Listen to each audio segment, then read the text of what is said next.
And away we go. It's the DFS Early Bird presented by Awesemo.com. Dan Strafford, Adam Scher, along with you on this Tuesday morning, getting ready for a short 4-game NBA slate. We'll go position by position as we always do here on the DFS Early Bird. Adam, how you doing this late Monday night, early Tuesday morning? Pretty good. Glad that we only have national holidays once every couple months because all-day basketball, all-day bar trips, they're not something that I can do very regularly. Yeah, you're getting old. That's basically what that comes down to. So, and it's I started a new shift over at the FNTSY where I'm doing a news show at 7:30 for them, just 7:38, and doing news coverage. And it was weird to be a Monday and have to keep talking about day NBA games. So, like, my brain isn't quite right to go to work tomorrow as a Tuesday. Right. So we're gonna have to deal with a lot of me forgetting what day of the week it is this week. Yeah, I know I am. I mean, the weird thing for me is like I'm sitting at the bar and I'm stuck in like the corner of this bar because it's like full, and I'm sitting there with my laptop trying to like make lineups, and I'm just like, why aren't you assholes at work? Like, it's a Monday. The perk to my job is that I can be at the bar at 3:00 on a Monday and nobody's here. Like, what is this? The perk to my job is working from home, and maybe the bar is in my fridge. So right. There's that. But let's break this down. It'll be a quick one, 4-game slate. We're not going to belabor it. You do get Adam's write-up for the deep dive Tuesday, Thursday, Saturday. If you are interested in becoming a member of Awesemo.com, and why wouldn't you be interested, you should use the promo code EarlyBird. That gets you 50% off your first month.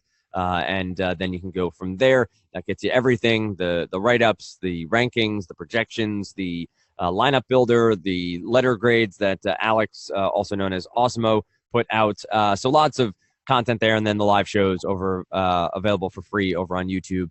The NBA strategy show around 9:15 most mornings with Josh with Lofty or Adam, depending on the day. And then you get the deeper dive, Adam and Lofty at 5 p.m. and live before lock with Spags, Zendor, Josh, and Ed Fear bringing you up to lock. So 4-game slate, decent amount of point guards here, though. A deeper position than the others. Yeah, Russ Westbrook at the top at 11, flat here, Adam. Then Luka Doncic, who I believe had his first career triple-double on Sunday. He's at 8-4 against the Clippers, a prime matchup for him. Devin Booker at 8-3, Lillard, Kyle Lowry, De'Aaron Fox is at 7,300, and then you get the likes of Rose, McCollum, and Jeff Teague all before 5,900. Feels like a point guard slate of 8 games where we have some decent options to talk through at different price points. Who are some of your favorite at first look here before you even start to write the article for Tuesday? Yeah, I mean, like Westbrook at the top, obviously it's a reasonably appealing matchup against Portland, but you said it, the position is just deep. So there's no James Harden, there's no Anthony Davis, obviously, there's no Giannis on the slate. So if you're looking to pay up, you have Westbrook there.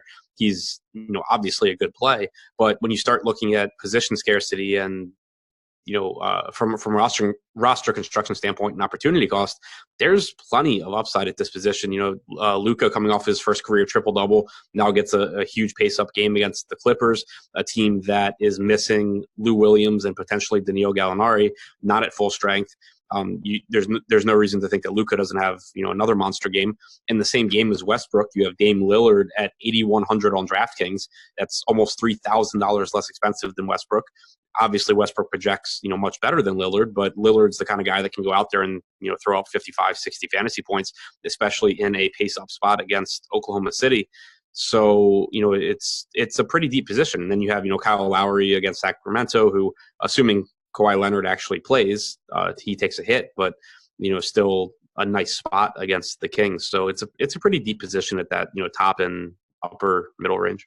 Yeah, and one that's, again, for a 4-game slate will hopefully provide, this is where you differentiate yourself, right? So what you do at point guard is probably going to be where you get a little bit different.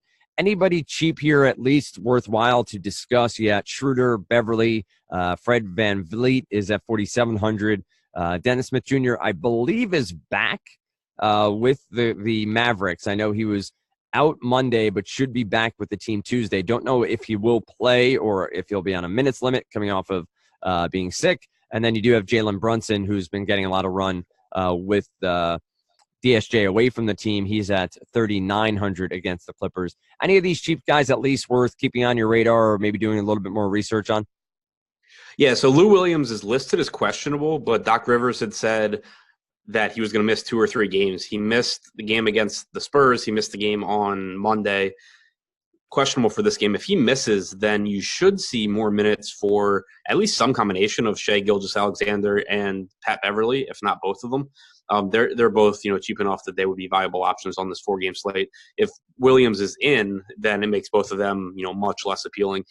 Dennis Smith Jr. coming back at 4,500. It is a nice spot against the Clippers. He has been very, very disappointing this season, but 4,500 is kind of like a rock bottom price point for him. So it's not like he's coming back from injury. He's coming back from illness / being so pissed off with the team that he just stopped coming. So there's no reason to think he doesn't play 30 minutes here. With JJ Barea being out certainly helps. The price tag's very fair for him.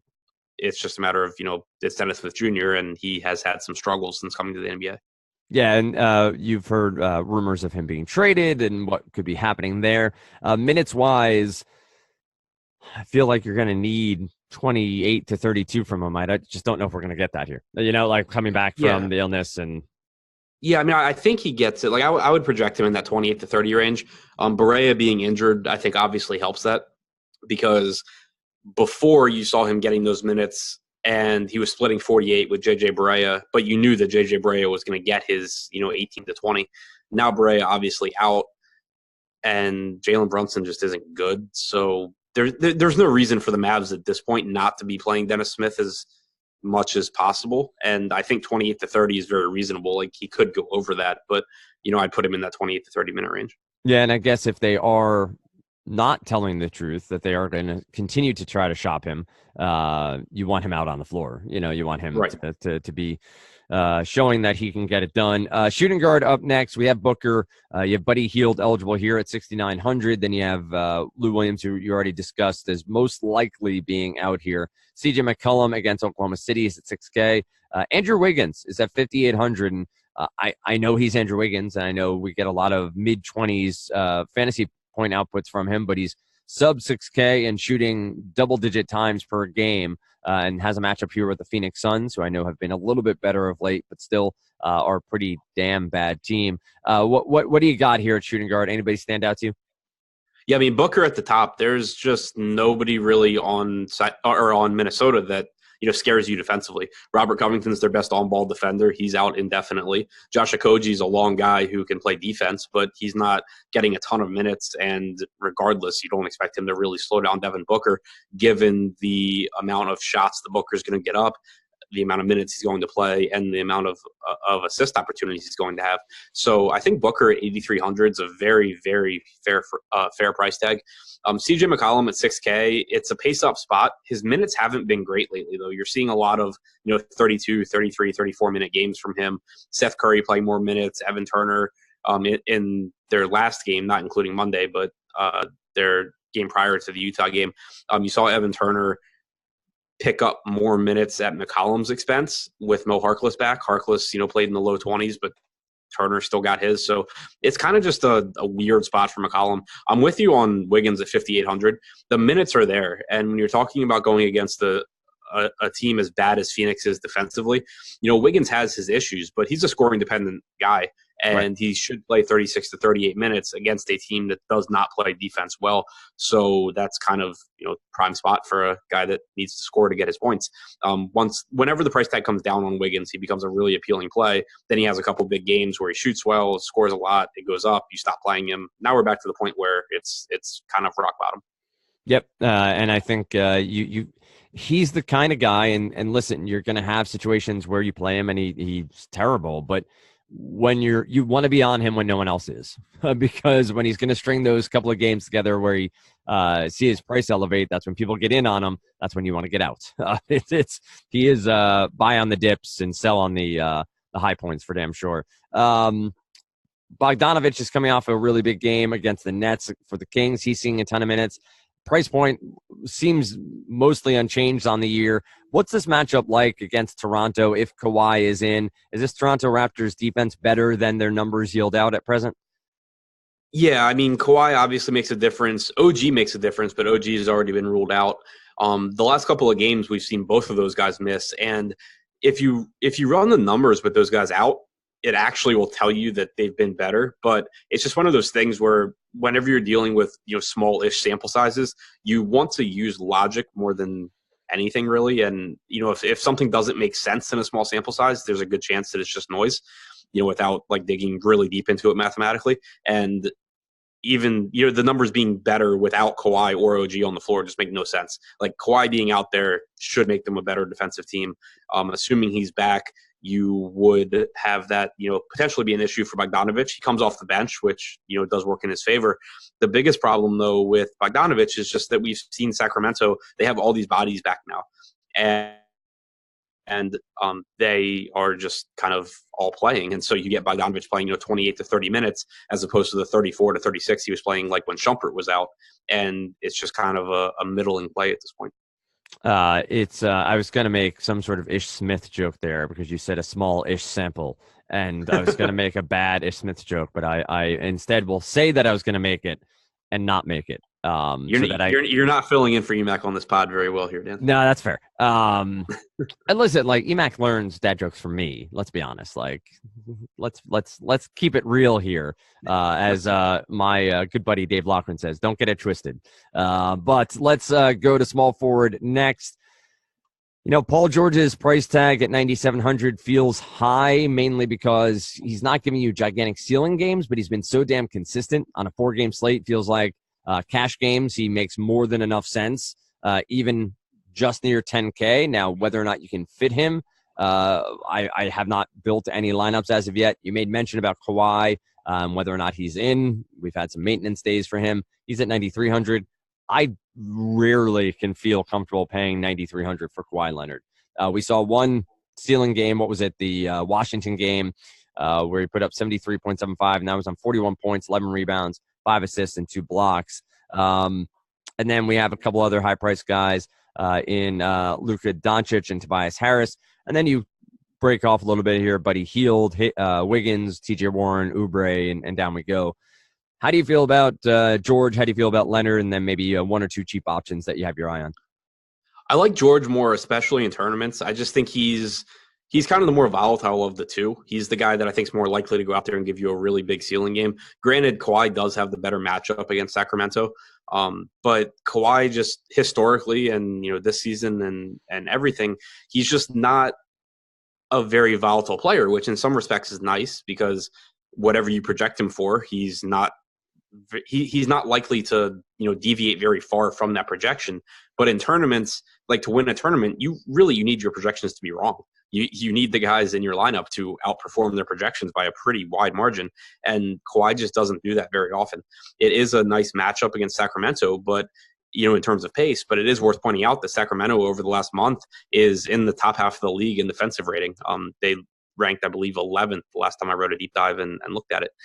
So they have gotten better from that aspect. They are, 7th in the league in pace now as opposed to 1st or 2nd like they were for most of the year. So it's not the same smash spot that it was. It's still a nice spot. I still think Kawhi has a very high floor at his price tag, but I would just rather lean to Paul George, especially if I'm not rostering Westbrook. Like if I'm saving money at the point guard position, someone on Oklahoma City probably has a big game. And if it's not Westbrook, it's very likely to be George. So you kind of can just like maximize the upside of a lineup by saving some money at point guard, paying up for Paul George, and hoping Paul George has a better game than Westbrook.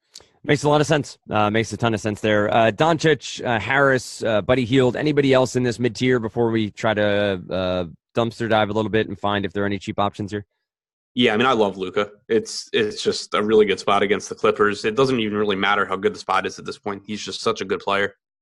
He's playing, 34, 36 minutes at this point, and he's too cheap. Like we've seen since the start of December, him post a usage rate up over 30%. When Dennis Smith Jr. doesn't play, you see the assist percentage go up. Obviously, Dennis Smith Jr. is back, but even in the relatively small sample of 6 or 7 games since the start of December when Dennis Smith came back from injury before Dennis Smith got sick and left the team, you saw Luka really just taking over this offense. He's clearly made himself comfortable in his rookie season as the year's gone on, and he's the guy in this offense now. So I still think that's just too cheap of a price tag. Makes a ton of sense. Anybody on the cheap side, you look down to a guy like a Danny Green against Sacramento, Wes Matthews against the Clippers. Clippers have been a top 10 pace team pretty consistently. I think they're eighth over the last 10 games and eighth overall. So a pretty constant number there from the Clippers as far as pace. Dallas is mid-tier. They're around 14th or 15th, I think, on the season. Does Matthews have some upside here at 4,400 at small forward? Yeah, I think he's someone that you want to pay close attention to our projected ownership on, because he's coming off of a monster game on Monday against Milwaukee, and he clearly can go out there and do that. 4,400 is just definitely too cheap of a price tag for Matthews, but he's also the kind of guy that when people are going to follow up on his most recent game and roster him, you can normally look to pivot off of him, because more often than not, he's the guy that's going to give you, he's going to play 32 minutes. He's going to give you like 26 fantasy points. And that's just not something that you have to have in tournaments. So it's definitely the kind of guy that I want to pay close attention to in tournaments. He was 4% owned on Monday's slate. If he were in that price range again, then by all means, just load up on Wes Matthews at this price tag. But if he jumps up into that, 20 to 30% range, then you can start to, look to guys around him like a Danny Green or some other guys, probably just Danny Green. But you can, look to other guys like that. All right, let's take a look at power forward next as we roll through this 4-game slate for DraftKings and FanDuel. 7 p.m. tip, so you have a 7 p.m., 8 p.m., 8:30, and 9 p.m. So spread out there over the course of the Tuesday evening. At power forward, we get Paul George and Kawhi. Tobias is here as well. We do get Harrell at 6,800. Pascal Siakam at 60. I just love that name so much. 6,300. Serge Ibaka, Warren, Barnes. We've talked about George already. We've talked about Leonard. Haven't touched on Tobias Harris much. How do you see these Clippers front court guys having opportunity? And is Gallo out? Gallo is definitely out. Won't travel. So Gallinari is out here. So you do have probably a few more minutes to be distributed between Harris and Harrell here at 8K and 6,800 respectively. Yeah, I think it's a nice boost for Harris. The price tag is pretty quickly risen, though. 8K I think is still fair, but you have Harrell, looking at DraftKings pricing at 6,800. He should just go off here. So the thing with Harrell is we saw a stretch where he just wasn't really playing as many minutes with a couple weeks ago, but he's back to playing a bunch of minutes now, and he obviously comes off the bench. The Mavericks backup center is Dwight Powell, and he should just absolutely give it up to Harrell in terms of rebounds and just letting Harrell do whatever he wants. Powell's just not really that good. And so you have those productive minutes built in, and then we've seen Doc Rivers, at least of late, letting Harrell play against bigger centers. He played, I think it was 34 minutes against Andre Drummond. We've seen him just be the guy that closes out games. So the fact that he's going up against DeAndre Jordan doesn't concern me as much. I just think that at 6,800, and also Gallinari at times was stealing minutes at center, that obviously isn't an issue anymore. At 6,800, I think it's just a really, really nice price tag for Montrezl Harrell. All right, let's continue on here to point out Harrell and Tobias Harris, both power forward eligible over on FanDuel. 8,100 for Harris, 7,800 for Harrell. So not a ton of savings off the top there for Harris to Harrell, but still a good matchup. Anybody else here, mid-tier, cheaper, the likes of a Siakam, Ibaka is at 5,900 now on DraftKings. Then you get into, the Jeremy Grants and Al-Farouq Aminus of the world, Marvin Bagley's 5K. Dario Saric is down at 4,200 for the 20 to 25 minutes he's seeing. Anybody else worthwhile here at power forward for you? Yeah, I think there are a couple guys you could look at. Bagley for one at 5K, actually a small price drop from Monday. Not a great matchup against Toronto, but we're seeing him get 26 minutes a night now, and he seems to be back to the role he was in before his injury. So I think that's a little bit too cheap of a price tag. Obviously, keep an eye on Rashawn Holmes, who has power forward eligibility. DeAndre Ayton is out. If Holmes is good to go, then he just becomes a clear top value play. And then also you have Taj Gibson at 4,900 against Phoenix. He's not your highest upside guy, but he should play around 28 to 30 minutes. He should be able to get plenty of rebounds, especially if Holmes and Ayton are out. You're just talking about a really small Phoenix front court. So Gibson's a guy that is very unlikely to hurt you. All right, let's close it out by talking some centers. You get Karl-Anthony Towns as your 10K plus center against Phoenix, so against Ayton. This has been a spot where centers have succeeded fairly well. The famous Joel Embiid quote about Ayton, "Don't compare him to me. I actually play defense." You have Nurkic at 7,500. Then Harrell is eligible here. Ayton has a Q tag with an ankle. He's not expected to play against Minnesota, so that, I guess, opens up a ton more for Karl-Anthony Towns to not even have Ayton in there to go up against. What do you got? Who are the centers that have your eye, and maybe we'll find a cheap one or two? Yeah, I mean, I don't know how you get away from Towns here. We just had this matchup with Ayton and Holmes out. Towns, I don't have it in front of me, but I think it was like 28 points in the first half, 28 real points in the first half. If Ayton or Holmes is in, it doesn't matter. But if they're out, it's just such a ridiculous spot. Karl-Anthony Towns going against Dragan Bender and Quincy Acey in some capacity. So it's a phenomenal spot regardless for Towns. You have Nurkic against, Steven Adams in a tough matchup. The price tag at 7,500 is appealing, but, it is a tough matchup. Adams is cheap enough where I think he's a viable cash option.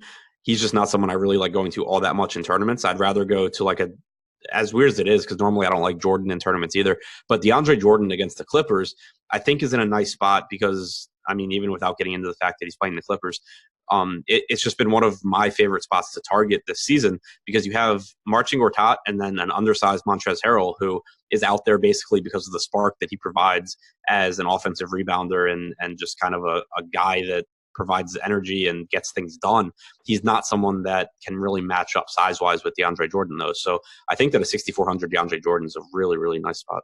Yeah, Jordan was somebody who I sort of honed in on when we first logged on here as at least somebody to keep an eye on.